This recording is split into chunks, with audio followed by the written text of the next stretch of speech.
യേശുവിൽ ഏറ്റവും പ്രിയപ്പെട്ടവരെ, നിങ്ങളെല്ലാവരും പ്രതീക്ഷയോടെ പ്രാർത്ഥനയോടെ ഓരോ ദിവസവും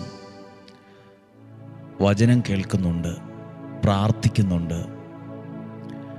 അത് വലിയ നന്മയായി മാറുന്നതിൽ നമുക്ക് ദൈവത്തോട് നന്ദി പറയാം.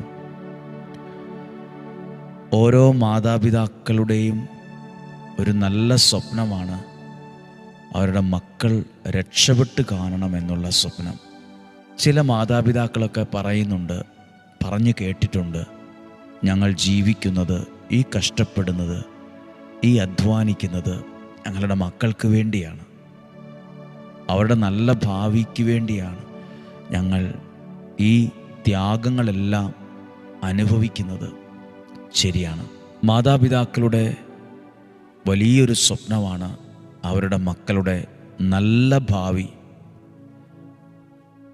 അതുകൊണ്ട് നമ്മൾ ഈ പ്രാർത്ഥനയൊക്കെ പ്രാർത്ഥിക്കുമ്പോൾ, ഈ വചനം കേൾക്കുമ്പോൾ, നിങ്ങളുടെ കുഞ്ഞുങ്ങളിൽ ദൈവാനുഗ്രഹമുള്ളൊരു നല്ല ഭാവി ഉണ്ടായി വരും, അവർക്ക് ലഭിക്കാൻ തുടങ്ങും.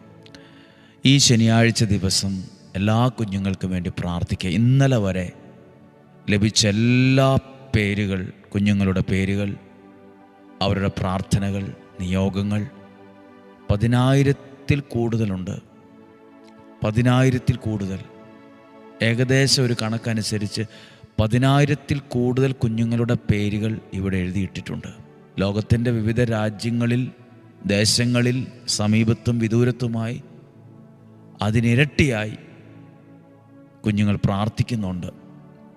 പ്രിയപ്പെട്ട കുഞ്ഞുങ്ങളെ, പ്രിയപ്പെട്ട യുവതി യുവാക്കളെ, പ്രിയപ്പെട്ട മാതാപിതാക്കളെ, നിങ്ങൾ ഈ വചനം കേട്ട് പ്രാർത്ഥിക്കുമ്പോൾ നിങ്ങൾക്കാവശ്യമായ നന്മകളാണ്, അനുഗ്രഹങ്ങളാണ് നിങ്ങളുടെ ജീവിതത്തോട്, ഭാവി ജീവിതത്തോട് ചേർന്ന് വരുന്നത്. ഞങ്ങൾ നിങ്ങൾക്ക് വേണ്ടി പ്രാർത്ഥിക്കുന്നു. നമുക്ക് പ്രതീക്ഷയോടെ ഈ വചനം കേട്ട് നമുക്ക് പ്രാർത്ഥിക്കാം. ഉൽപ്പത്തി പുസ്തകം 28-ാം അധ്യായം 13-ാമത്തെ വാക്യം, യാക്കോബിനെ ദൈവം അനുഗ്രഹിക്കുന്നൊരു ഭാഗമുണ്ട്.